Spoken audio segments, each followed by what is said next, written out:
সম্মানিত আশেকি রসুল ও হোসাইনি মুসলমানদের প্রতি আমার অন্তরের অন্তঃস্থল থেকে সালাম জানাচ্ছি। আসসালামু আলাইকুম আ রহমতুল্লাহি বারাকাতুহু। আজকে আপনাদের সম্মুখে সালাত সম্পর্কে একটু আলোচনা হবে। সালাত কাদেরকে আল্লাহ পড়তে বলেছেন সেই সম্পর্কে বিস্তারিত আলোচনা হবে। আউযু বিল্লাহি মিনাশ শাইতানির রাজিম। বিসমিল্লাহির রহমানির রহিম। আল্লাহ পাক রব্বুল আলামিনের সৃষ্টির জগতে তিনার মনোনীত বান্দা হচ্ছে আমানু, মুমিন, মুত্তাকিন। এরা হচ্ছে আল্লাহর কাছে মনোনীত বান্দা, আল্লাহর নিয়ামতপ্রাপ্ত। এনারা হলেন আল্লাহর নিয়ামতপ্রাপ্ত। এবারে আসুন, আল্লাহর নামাজ কাদেরকে ডাইরেক্ট পড়তে বলেছে। বিসমিল্লাহির রহমানির রহিম। ইয়া আইয়ুহাল্লাযীনা আমানু তাকরাবুস সালাতা ওয়া আনতুম সুকারা। সূরা নিসা আয়াত নম্বর 43, প্রথম দিক। আল্লাহ বলেন, হে ঈমানদার বিশ্বাসীরা, তোমরা নিশা অবস্থায় নামাজের ধারে যেও না। এখানে নেশা বলেছে। নেশা বলতে আমরা কি বুঝেছি? নেশা বলতে আমাদের মাথাগুলোকে এক শ্রেণীর লোকে আমাদের খেয়ে নিয়েছে। কারণ নেশা বলতে 99% লোক বুঝে নেয় যে মদ, কিন্তু এখানে সে কথাটা আল্লাহ পাক রব্বুল আলামিন বলেন নাই। এখানে এই আয়াতে বলেছে সুকারা মানে নেশা বা মোহ, কিন্তু এখানে মদ উল্লেখ নাই। মদকে আরবি ভাষায় বলা হয়েছে খামরু। এই আয়াতে খামরু শব্দটাই নাই। আল্লাহ পাক রব্বুল আলামিন এই সূরা নিসায় 43 নম্বর আয়াতে খামরু শব্দ ব্যবহার করেন নাই। এখানে সুকারা শব্দ ব্যবহার করেছে। সুকারা মানে মোহ অবস্থা, আর খামরু মানে মদ। তাহলে মদ আর মোহ আকাশ জমিন পার্থক্য থাকলো। নেশাকে আবার দুটি ভাগে ভাগ করা হয়েছে।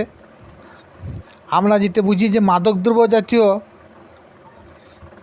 খাবার পান করলে সেটা এক ধরনের নেশা হয়। আর পার্থিব জগতে একটা নেশা আছে, ধন দৌলতের নেশা আছে, বাড়ি গাড়ির নেশা আছে, সন্তান সন্ততির নেশা আছে, নারীর প্রতি নেশা আছে, খেলাধুলির প্রতি নেশা আছে, টিভির প্রতি নেশা আছে, ভালো পোশাক পরার নেশা রয়েছে, ভালো খাবারের নেশা রয়েছে। এগুলো হচ্ছে এক ধরনের নেশা বা মোহ। এটাকে অস্বীকার করতে কেউ পারবে না। পরবর্তী আয়াতের নিচে বলা হয়েছে, আল্লাহ পাক রব্বুল আলামিন বলছে হাত্তা তালামু মা তাকুলুনা, হাত্তা তালামু মা তালামুনা। যতক্ষণ পর্যন্ত তোমরা যাহা মুখে বলো তা মানে মতলব বুঝতে না পেরেছ, ততক্ষণ তোমরা নামাজে যেও না। এখানে আল্লাহ বলছেন, তোমরা যখন ইমামের পেছনে পড়বে, ইমাম যাহা বলছে যদি তার মানে মতলব বুঝতে না পারো তাহলে নামাজে যেও না। আর যখন তোমরা একা পড়বে, যদি তোমরা যা বলো সেটা যদি মানে মতলব না বুঝতে পারো তাহলে নামাজে ধারের পাশে যেও না। এটা আল্লাহ পাক রব্বুল আলামিন সূরা নিসা 43 নম্বর আয়াতের দ্বিতীয় লাইনে এটা বলেছেন। তাহলে আমরা যখন ইমামের পেছনে নামাজ পড়ি, তখন ইমাম সাহেব যাহা বলেন তা কিন্তু আমরা কেউ 95% লোক বুঝতেই পারে না। কারণ আমাদের তো মাতৃভাষা আরবি নয়, আমাদের মাতৃভাষা হচ্ছে বাংলা। সুতরাং এমন কিছু আলেম আছে, তিনি হয়তো বড় বড় কিরাত পড়েন, সূরা ইয়াসিন সূরা পড়েন, রহমান সূরা পড়েন, কিন্তু এগুলার মানে মতলব সবাই ঠিক মতো বোঝা নাই। ইমাম সাহেব সম্পূর্ণ ঠিক করতে পারে না। এমনকি সূরা ফাতিহাই ঠিক মতন মানে আমরা সব বুঝি না। তাহলে আল্লাহ বলছেন, তোমরা যাহা মুখে বলো তাহা যদি মানে মতলব বুঝতে না পারো তা নামাজের পাশে যেও না। এটা আল্লাহ পাক রব্বুল আলামিন তিনি বলেছেন। তাহলে সূরা ফাতিহাও আমরা তার মানে মতলব বুঝতে পারি না। সুতরাং আমরা যাহা নামাজে পাঠ করি তাহা আমরা কেহ বুঝতে পারি না, অধিকাংশ লোকই বুঝতে পারেন না। কোরআন বলছে তোমরা মুখে যাহা বলো তাহা যদি কেহ না বুঝো তাহলে জানবো তোমরা নেশা অবস্থায় পড়ে আছো। বর্তমান ইমাম সাহেবরা তো সঠিকভাবে সূরা ফাতিহাই মানে বোঝে না। অধিকাংশ তফসিরকাররা সুকারা শব্দের মিনিং করেছে মদ, কিন্তু মদকে বারবার বলছি, মদ হচ্ছে আরবি শব্দ খামরু, কিন্তু এখানে যে মদ কথাটা তফসিরকাররা তুলে ধরেছে সেটা হচ্ছে সুকারা। সুকারা হচ্ছে মোহগ্রস্ত অবস্থা। যদি সুকারা শব্দের মানে মদই হলো তাহলে আল্লাহ পাক তিনি মদখোর ব্যক্তিকে আমানু বলে সম্বোধন করতেন না। কি বলেছে? ইয়া আইয়ুহাল্লাযিনা আমানু তাকরাবুস সালাত, হে ইমানদার বিশ্বাসীরা। তাহলে আল্লাহ পাক রব্বুল আলামিন মদখোর ব্যক্তিকে আমানু বলে সম্মান দিচ্ছেন, ইমানদার বলে সম্মান দিচ্ছেন।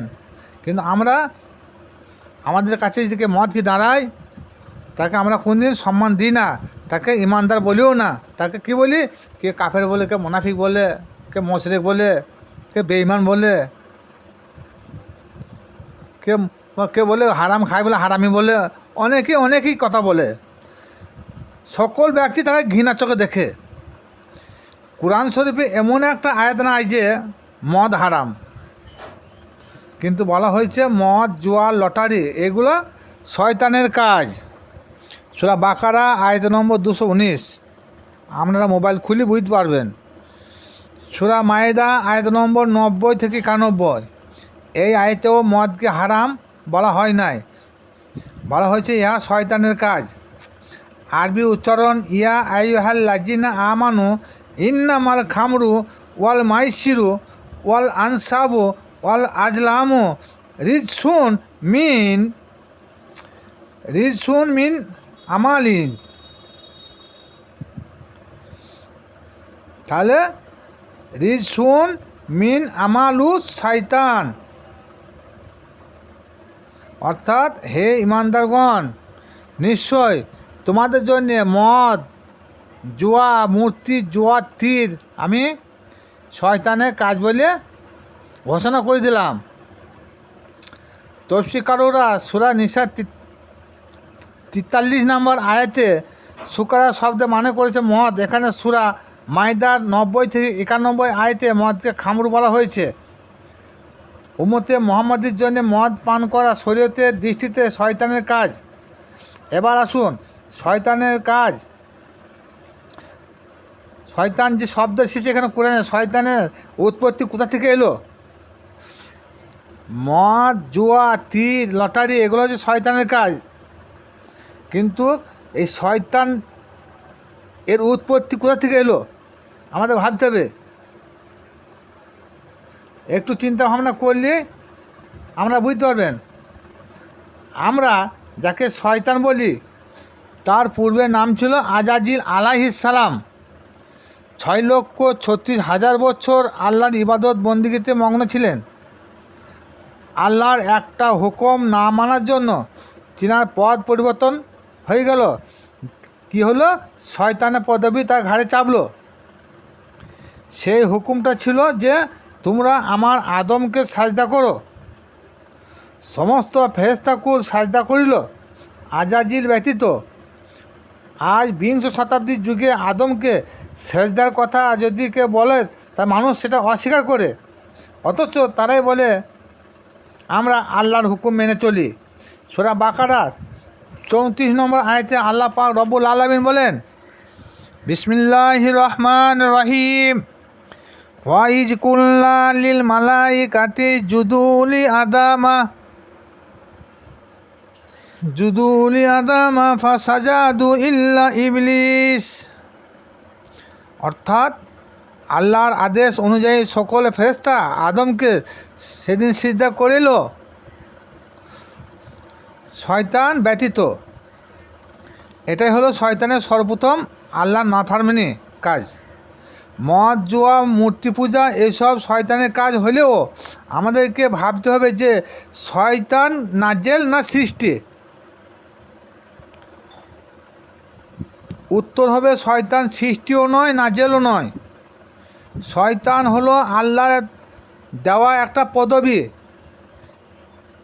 এর আগে ছিল জিন স্বরূপ এবং সৃষ্টিকুলের শ্রেষ্ঠ আবেদ ছিল।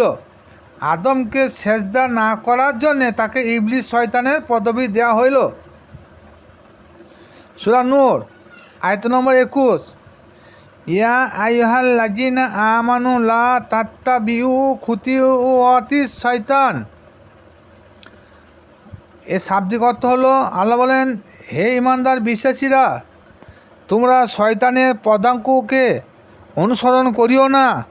অর্থাৎ যে কর্ম করে শয়তানের পদবী পেয়েছিল আজাজিল, সেই কর্ম তোমরা করিও না। সেই কর্ম হলো আদমকে সাজদা না করা। তাহলে শয়তান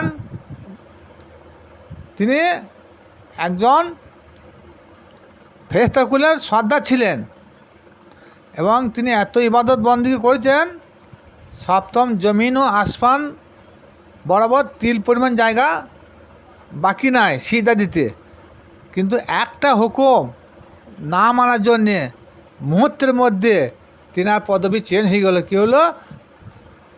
শয়তান। কিন্তু ব্যক্তি একজন। তাহলে ওই দিনে পূর্বে বলা হয়েছে যে আজাজিল আলাইহিস সালাম সৃষ্টি না নাজেল? আজাজিল সৃষ্টিও নয়, আজাজিল সৃষ্টি ছিল। কিন্তু আবার কেউ নাজেলে বলতে পারে, কেন রূহ ফেরেশতা কে নাজেল করা হয়েছে। তদ্রূপ যখনই শয়তান পদবী দেওয়া হলো, এটা নাজেলও নয়, এটা সৃষ্টিও নয়, এটা হলো এটা আল্লাহ দেওয়া পদবী, কর্মের ফলে হলো। সুতরাং আমরা যদি ওই রকম কর্ম করে থাকি তাহলে আমাদের গলায় লানতের তক পড়বেই, কেউ রক্ষা করতে পারবে না।